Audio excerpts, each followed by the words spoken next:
রিকশায় এনসিপির মুখপাত্র নাহিদ ইসলাম, সঙ্গে বিপুল সংখ্যক শ্রমিক ও দলের নেতৃবৃন্দ। রিকশাযোগে স্কাটন থেকে শুরু হওয়া র্যালির গন্তব্য কেন্দ্রীয় শহীদ মিনার। শ্রমিকদের যুগ যুগের বঞ্চনা ও বৈষম্য কমাতে এনসিপির নতুন শাখার আত্মপ্রকাশ। নাম জাতীয় শ্রমিক শক্তি। মুখ্য সংগঠক, সদস্য সচিব ও আহ্বায়কের নাম প্রকাশের মধ্য দিয়ে শুরু হলো জাতীয় শ্রমিক শক্তির আনুষ্ঠানিক কার্যক্রম। অনুষ্ঠানে নাহিদ ইসলাম বলেন, শেখ হাসিনার আমলে সবচেয়ে বেশি নির্যাতনের শিকার হয়েছে শ্রমিকরা। তাদের ওপর চলা জুলুম নির্যাতন বন্ধ ও ন্যায্য অধিকার ফিরিয়ে দেবার লক্ষ্যেই এনসিপির নতুন শাখার আত্মপ্রকাশ।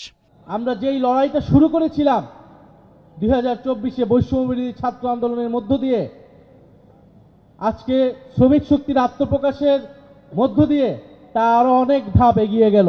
বিগত 16 বছর যেই ফ্যাসিবাদী বন্দোবস্ত বাংলাদেশে ছিল, যে অগণতান্ত্রিক শেখ হাসিনার স্বৈরাচারী শাসন ব্যবস্থা ছিল, সেখানে সবচেয়ে বেশি নির্যাতিত হয়েছিল শ্রমিকেরা।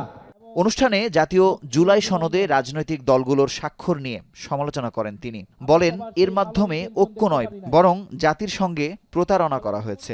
জাতীয় ঐক্য বলতে আমাদের দেশের কিছু মানুষ মনে করে শুধু কয়েকটা রাজনৈতিক দল এক টেবিলে বসলেই জাতীয় ঐক্য হয়ে যায়। আজকেও জুলাই সনদ নামে একটা সনদে কিছু রাজনৈতিক দল একত্র হয়ে স্বাক্ষর করবে এবং এর নাম তারা দিতে চায় জাতীয় ঐক্য। আমরা মনে করি এটা কোনো জাতীয় ঐক্য নয়। যেই দিনে কিছু রাজনৈতিক দল জাতীয় ঐক্যমতের নামে জনগণের সাথে প্রতারণা করে একটি কাগজে সাইন করছে, আর জাতীয় শ্রমিক শক্তি রাজপথে নিজেদের অবস্থান জানান দিচ্ছে,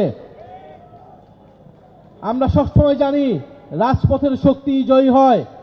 ইনশাল্লাহ জাতীয় শ্রমিক শক্তিও জয়ী হবে। জুলাইতে শ্রমিকদের আত্মত্যাগের ইতিহাস স্মরণ করে সবসময় তাদের পাশে থাকার অঙ্গীকার করেন নাহিদ ইসলাম। মুজাহিদ শুভ, এখন, ঢাকা।